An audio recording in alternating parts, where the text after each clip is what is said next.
I want to tell you why I believe in term limits, because when I came out of Hendrix College as I won't say a liberal, but a free thinker at least, and I didn't know what to think about term limits. But this is the problem I had. I just loved the term limit for president. I thought it just worked great, didn't matter what party. No one needs that much power, especially in a country that their whole system was devised to share that power. And so I always struggled with that. I just thought it works so well for president, why would it work well everywhere?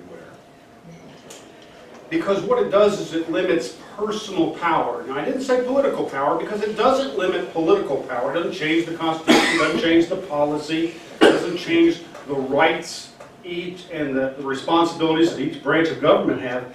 It limits personal power. And I think we've all seen, whether it's local, whether it's statewide or national, that personal power sometimes gets in the way of serving the constituents of the office. I believe that government is best when it is a shared responsibility, and I know that's unique to this country because the vote didn't even exist before the miracle of America existed. Before that, poverty was commonplace. Before that, subjugation by governments was just commonplace. We changed that with the miracle of America, and I think part of that is limiting government, and limiting terms go hand in hand. And one specific thing it did, it squashed the seniority system in our state. It used to be if you elected a candidate from Cabot for 40 years and elected a new government official from Malvern for 1 year, that other candidate from Cabot had so much more power. It was by seniority system on its face is undemocratic, and it makes us give more power to people who have been there longer, even though they're there to represent constituents in an even-handed and fair way. You've heard some arguments against it, and this is one of the arguments that actually resonated with me for a long time, that term limits takes away choice. And I really believed that for about 10 years after I got out of college. And I finally figured out that actually term limits enhances choice. In an open seat election, which term limits always provides, 4 times as many candidates run. It had gotten so bad in this state, I say it gotten bad, never in my lifetime, and I'm up there, I'll turn 60 this year, never in my lifetime had more than half of the legislators had an opponent in November. Never in my lifetime, until term limits came about. Now, if you only have one person on the ballot, that's not much of a choice. So term limits isn't taking away your choices, it's actually giving you more choices at the ballot box. And that's what I love about it. Well, you hear opponents of term limits sometimes say, well, you'll lose valuable experience. You'll lose that expertise. Let's be honest. The person that's holding the office of president here has more expertise as president than anybody else. So if you're looking for expertise, maybe we should get rid of presidential term limits, just keep him in office. He has that expertise. But we think shared responsibility trumps that. And I hate to use that word as an adjective, as a verb. Shared responsibility is much more important than expertise. And also, when you think about expertise, are they experts? We make a grave mistake when we think that the people in the legislature are the smartest people in the state. They haven't taken a test. They can't prove that. From some of their votes, I think we can prove the other side of that. It's very important that we realize that experience is important. But, you know, Senator McGovern if you remember, ran for president in 1972 and was beaten soundly. He started a little resort, a ski resort in Vermont after he got out of the Senate. And he said that, and he went bankrupt after 3 years, which might not be surprising to some of you. But he said, I wish I would have done this before I had become a senator. This type of experience would have been so helpful. And it's true. We don't need experience in politics. We don't need experience in deal making. We need experience in how their legislation is going to affect each and every one of us. Since term limits were put in this state 22 years ago, we've had more farmers. We've had more teachers. We've had more business people. We've had more doctors. We've had more women. We've had more African Americans. We've had real life experience that we didn't have when it was all lawyers and all had been there forever. I think it's very important that we have real life experience so we know how legislation affects the common man, the constituents that have to live under that. Well, Tim, you're going to lose institutional knowledge. I hear that all the time, too. Institutional knowledge. Some legislator told me the other day, if I wasn't able to call Shane Broadway, I wouldn't have known how to do any of this. I said, that's interesting. I know Shane.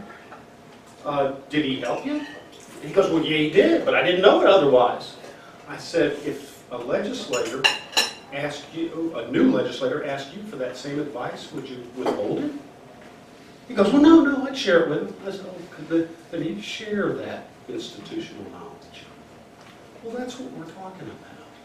This institutional knowledge is not some like KFC chicken formula that's hidden. It should be shared. And it's important that it's known. That's good. But institutional knowledge, there's not a test at that either. Do we know how much institutional knowledge our legislature has today? No. Do they want to take a test and find out? I guarantee you they do not. There's a lot more important things than institutional knowledge and experience. The legislature is brought out every 2 years to run for election for a reason. It's because we want them close to the people. They are supposed to represent us. We don't need them to be experts. We know they're not experts. We just had a whole administration change our medical care. None of them were doctors. We don't have a doctor president. We might have needed a doctor president. That institutional knowledge is very important. I have a good friend of mine that I do play golf with at the Village, and he's a former legislator. He was a Democrat for one term in Little Rock. And he goes, Tim, I'm all for term limits, don't get me wrong, but you don't understand how difficult it is to ask one of these department heads a tough question when you're a freshman. And he just paused. And I said, go on. He goes, well, come to think of it, those are the only people that ask those department heads tough questions. And it's important. We need that fresh blood. We need that curiosity. We need those people that sometimes rock the boat. And that's why we have elections every 2 years, and that's why we encourage people to run, and that's why we encourage people to change our government and make the reforms that are necessary. It is very important that we challenge the status quo in government. And that's what, so hanging our hat on institutional knowledge doesn't do it for me. This is what I hear most of. You know, those bureaucrats and lobbyists are going to run everything if you term limit your legislators. That's not true. They know that's not true when they say it. I'm still waiting for the first lobbyist or bureaucrat to endorse term limits. That's right. It's been around for 50 years. We've had it in our state for 22 years. Not one lobbyist organization, not one, has ever supported stronger term limits. They always side with the legislature when they're going to expand term limits and lengthen their terms. Now, if they were going to gain power, wouldn't you think at least one of them would say, hey, I want some more power. I'll vote for the other side, but they don't. Look at the financial report last time this was on the ballot in 2004. Look where all the lobbyists lined up. They lined up with the legislators that wanted to double their term. Look where the bureaucratic organizations lined up. They lined up with the legislators that wanted to double their term, because the way they gain real power is by attaching themselves to long-term incumbents. Lobbyists have to work much harder now under term limits than they ever did before. They can't promise them a political career. They have to talk about issues. That's the purpose of being a lobbyist. They don't need to be kingmakers. We're the kingmakers, the voters. Lobbyists need to be information sources, and that's the way it needs to be. Lobbyists will always fight term limits. We are having a petition drive right now to put term limits back on the ballot, because as many of you know, their term was doubled last time and more. And we're going to see where those lobbyists line up. I'm still waiting, and not just in this state, in any state that has term limits, we're still waiting for the first lobbyist organization to support term limits against legislators. Don't hold your breath. It's never going to happen. So when they say that, no, it's not. And they know it's a fib when they say it. Now, these are the reasons I support term limits, and these are the reasons that I'm involved right now. And I passed out a petition sheet. We're trying to get 82,000 valid signatures by July 8th so we can get on the ballot and give people a vote on this issue. But the biggest reason that I'm for this petition is because I believe in fairness and honesty. Term limits was the People's Amendment. The legislature never passed a term limits bill. We waited, and we waited, and we waited, and it wasn't going to happen. In fact, Tim Hutchinson introduced one. It got 2 votes in the committee. Never got to the floor. And that was for 12-year term limit. So in 1991, I was invited to a meeting by a guy from Cabot, Arkansas, and a guy from Benton, Arkansas.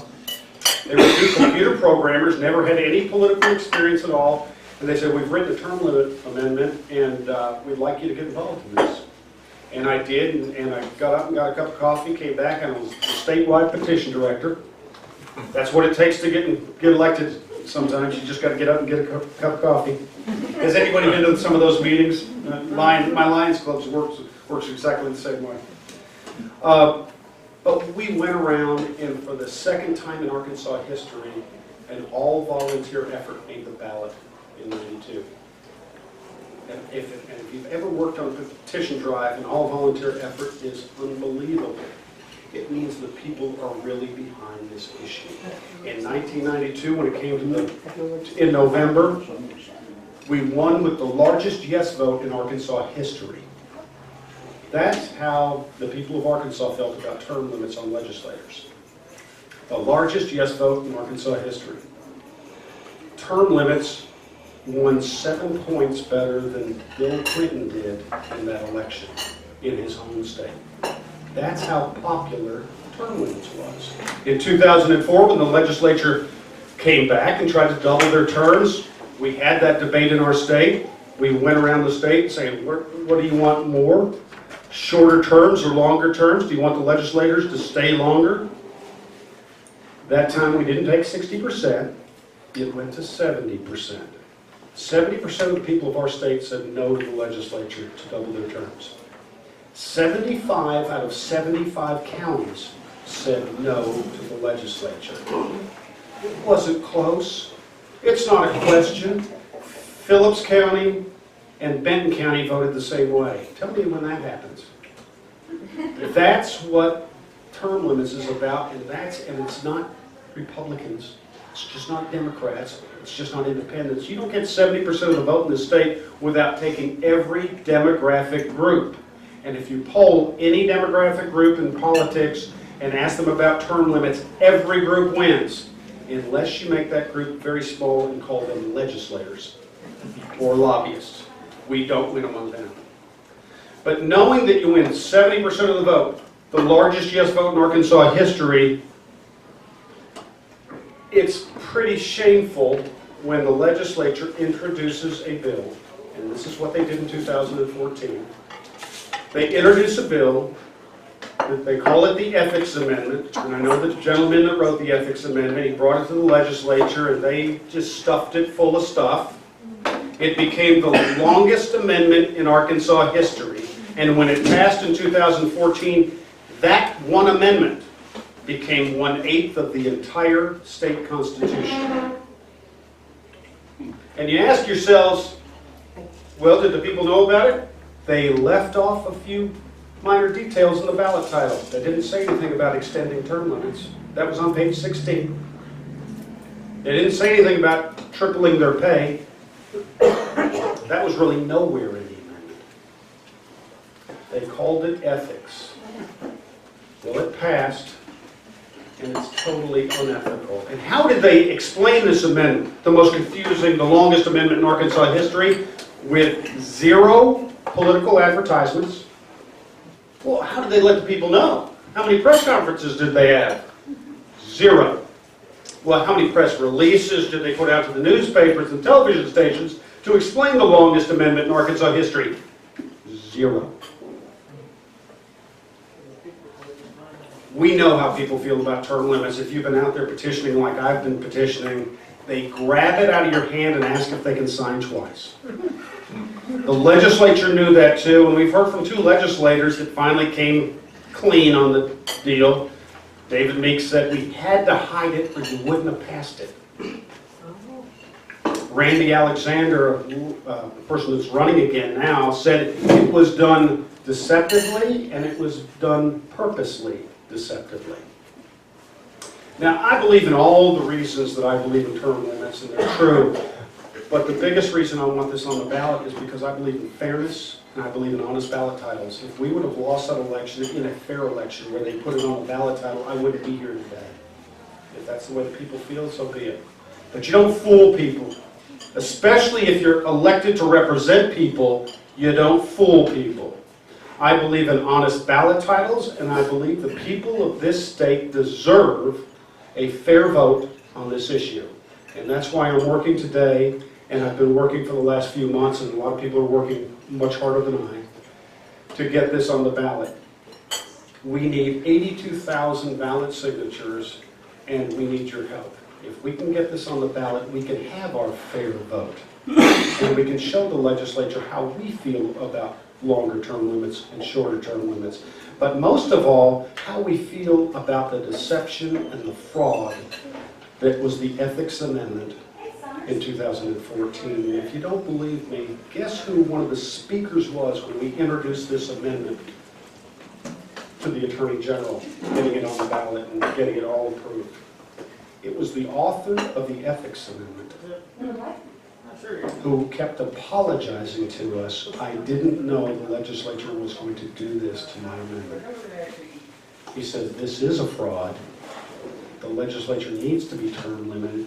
And you were right, all the ethics were camouflaged because they got rid of all the ethics.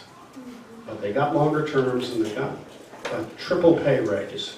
And it needs to stop. Let's have a fair vote on the issue, and let's tell the legislature how the people of this state really feel. Thank you very, very much.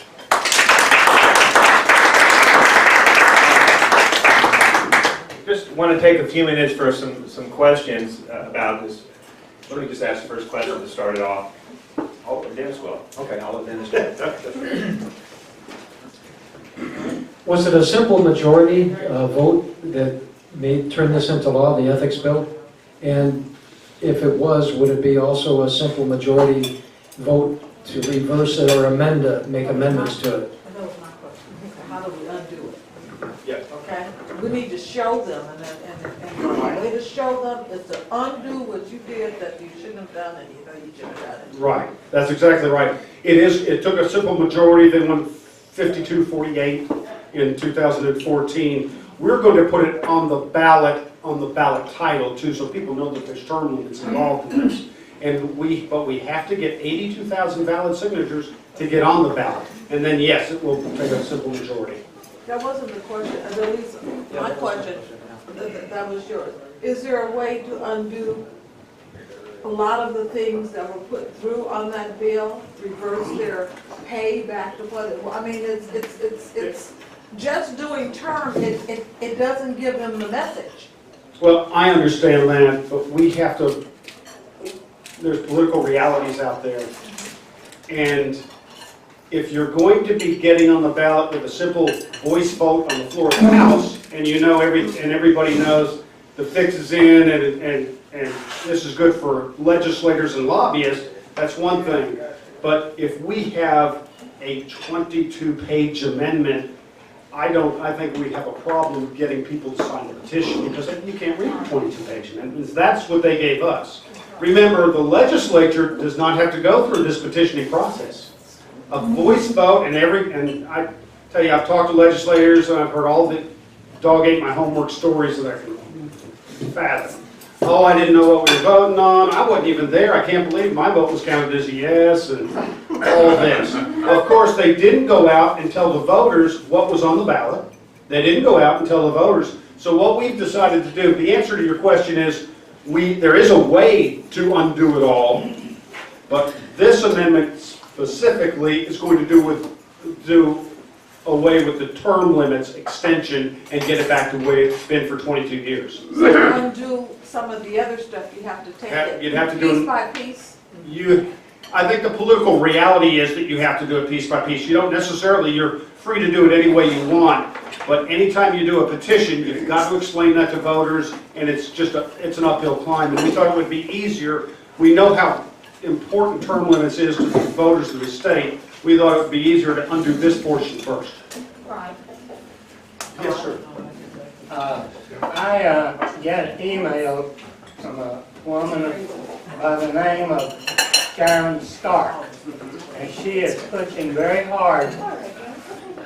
It's not for you, it's for the other people. Oh, well. I thought I was the only one here. This Sharon Stark, and I don't know who she is, but I get emails from her all the time about term limits and so forth. So I thought that perhaps kind of make a joint effort and get everybody that is interested in this, and she obviously is, and she's got a lot of email addresses. Sure. And Tim, maybe, is this the only term limit petition effort going on right now, or is there?